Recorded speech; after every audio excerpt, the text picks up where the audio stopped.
the men's and women Vols dominate Vanderbilt and basketball. Which was a bigger deal? By the way, a lot of you still enjoy beating Vanderbilt, and I didn't include Alabama and Georgia and all those, but who was your sneaky team that you really like beating? And Vanderbilt was on the list. We also went with a couple of other choices: Vanderbilt, South Carolina, Memphis, and Kentucky. So Kentucky leads with 50%, South Carolina 38%. I'm surprised Vanderbilt just 10%. And Memphis at 3%. So a big weekend in state for the Vols and both basketball teams against the Commodores. Who is this bigger for, Caleb? So let's get it out there first. Tennessee men's team blew out Vanderbilt on Saturday, 88-53. And then the women's team blew out Vanderbilt on Sunday. Tennessee men's won at home. The women's team won on the road. I believe it was 89-61. Don't quote me on that. But it was another blowout. So on paper, it should be a bigger deal for the Lady Vols because Vanderbilt's actually a pretty good team in women's basketball. They're 19-8. They are a fringe tournament team, and so it looked really good for the Lady Vols to dominate and for Rickea Jackson to go off. But I don't think the Lady Vols have any shot in the dark of going that far this year. And for the Lady Vols, making the NCAA tournament is not the baseline. Going deep in the tournament is, and that game means nothing to that. So I think it's a much bigger deal what the men did because finally, I'm going to applaud Rick Barnes. He finally pulled his starters in a blowout game. It was 13 minutes to go in the second half, and he pulled Dalton Connect, and he was able to play 13 guys on Saturday. 11 guys were able to log double-digit minutes. Nobody played more than 24 minutes in the game. This is something Rick Barnes should have been doing for weeks now in a lot of blowout games, and he should do it when Tennessee inevitably blows out Missouri this week. It is absolutely ridiculous that he hasn't been doing that. Finally, Tennessee got some much-needed rest, but it took as perfect a performance as they possibly could have had against Vanderbilt before he pulled them, and he needs to be a little bit more flexible with that. So I think the men's side blowing out Vanderbilt is a bigger deal because finally the players got rest. And I think the men's side does have Final Four talent. I don't think the women do, or at least they don't have Final Four coaching on the women's side. Well, I think this is well worth noting that you said all along that Tennessee should dig into their bench a little bit more. A lot of people disagreed with you on that. A lot of people I don't think were watching. Because I think that it was pretty apparent that there's two different arguments here. Tennessee had the depth. You were never saying that. You were saying they're just not utilizing it for whatever possibly antiquated reason there could be, which I don't know what it is, not practicing as well as they should, whatever the case may be. You got me. But they clearly have more depth than they have shown out to this point. And you were one of the first to say that. And quite frankly, you got ripped quite a lot on the message board, which I'm always a big fan of when you get ripped on the message board. But in this case, it just didn't seem fair to me. And that was troubling, Caleb. Yeah, I've been screaming this from the mountaintop for a while. And by the way, you guys want to talk Caleb, about that? I think Caleb, weren't you supposed to go there? Well, maybe, but I'm going to be very humble about this situation. No, I was right. And everybody who was ignoring this was wrong. Okay. And you know who else was right? Ron Slade, who had been calling for it on our show every week. You know who else was saying it? Jimmy Hyams. Okay. A lot of us were saying this team is not relying and utilizing its depth. The same way last year I said, remember this, Dave? Last year I said, they're grinding. They're way too grinding defensively. They're not focused on their offense enough. They're not playing fluid, and it's going to cost them in March. And everyone was like, no, they have the best defensive team in basketball, and they're going to win the tournament. You know what that is right there. That's the voice. Yes. And what happened? They got bounced out by Florida at Atlanta. Okay.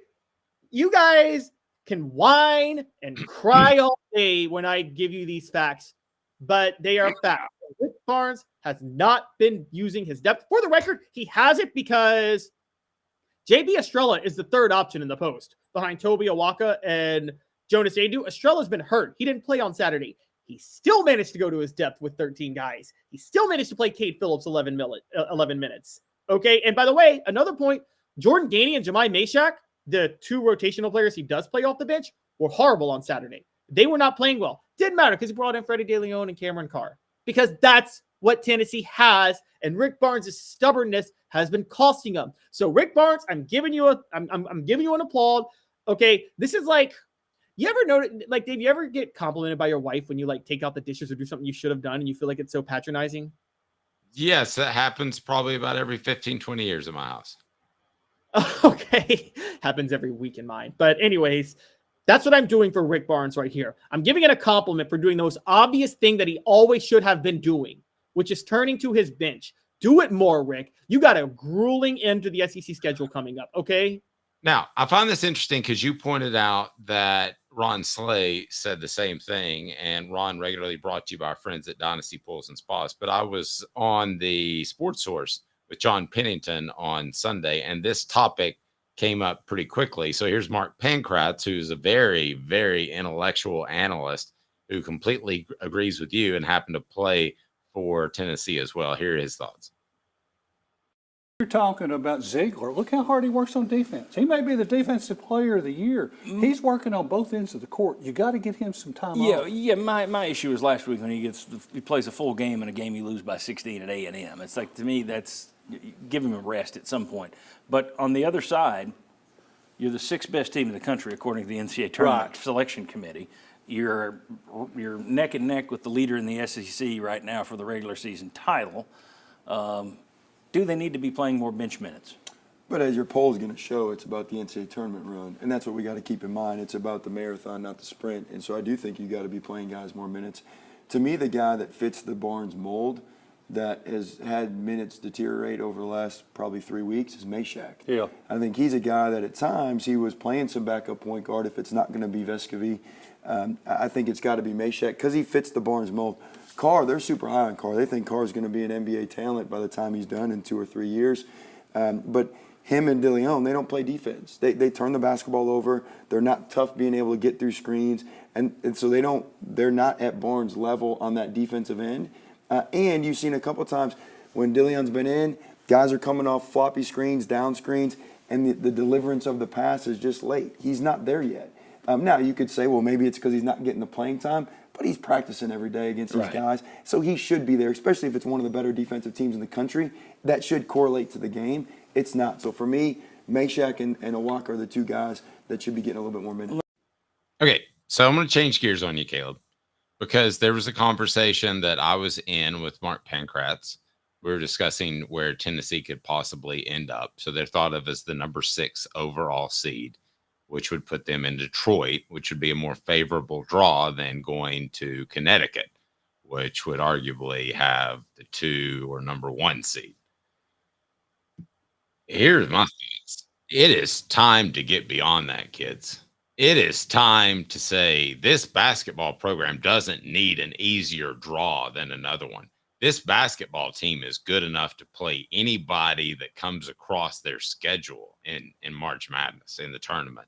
And if you can't get to that point, if you're not at that point yet, then I've got to wonder if Rick Barnes is the right man for the job. Because if he's feeding to Mark Pankratz, it'd be nice to have a good draw.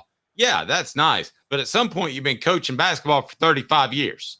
You can't get a good draw every time. You need to make the Final Four more than once. I mean, that to me, I heard that narrative on Sunday, and I almost called you, but I tried to give Caleb some time off. And that narrative of you got to get a good draw, or I don't want to hear that. That's the one narrative I don't want to hear is, oh, Tennessee had to play Southwest Missouri State, and they beat them by 30. That was a hot team coming in. I don't want to hear that. I do not want to hear that. Well, you have enlightened me that he's feeding information to Mark Pankratz, because I didn't think about that until you just said what you said. Because here's my question. How the heck would Mark Pankratz know that Freddie DeLeon and Cameron Carr aren't playing the defense they need to play? They barely play on the court. That would only come from Rick Barnes feeding him that to defend himself not playing them, right? Yes. And you know what I would like to know more than whether or not Rick Barnes is going to win a Final Four or national championship, get to a Final Four. I'd like to know in his heart of hearts, is he happy playing this string out with one Final Four up on his mantle and everything's good? Or is he so hungry that he can't see straight because he wants to win a national championship? And stuff like that makes me wonder if it's just, let's play this thing out. I've got my golden parachute the way Jerry Green did. That is very troubling. Well, there's a difference. He's not, I got my golden parachute like Jerry Green did, so I'm going to go golfing and then roll the ball out and let the players play. I don't think he's that. I think, again, it's he has a philosophy where he enjoys coaching. Like I said with David Cutcliffe and Mark Richt, he likes coaching from the perspective of developing players. Doesn't really care if he carves a legacy as a champion in doing so. Okay, but let me ask you this. He developed in the way he worked on Kevin Durant, right? Because 20 years earlier, Kevin Durant's a back to the player basket, correct? That's very true. You're right. Okay, so he adapted to that. He saw a guy that's 7 foot tall and can handle it on the wing. I'm like, let's do it. So same thing for David Cutcliffe. Do you think that he would coach Lamar Jackson the same way? Absolutely not. Great coaches make adjustments, and he needs to continue to prove that. He makes adjustments with his development. He's stubborn with his scheme, and he's stubborn with his certain philosophies, such as, I'm going to teach my players to play defense. I'm going to grind them on it the whole year, even if it mentally drains them when the tournament comes. I'm not going to play players if I don't think they earn playing time in practice. So if that means I'm going to play my starting point guard the entire game of a 16-point loss, so be it. And I don't care if they're tired in the NCAA tournament. I need to teach these other kids a lesson. It's more important to teach his guys a lesson than it is to win in the NCAA tournament. That's how Rick Barnes has always been. I told you guys last year, Rick Barnes was the coach from Hoosiers. Gene Hackman's character from Hoosiers. If you guys remember that, Hoosiers, by the way, it is the stupidest movie of all time.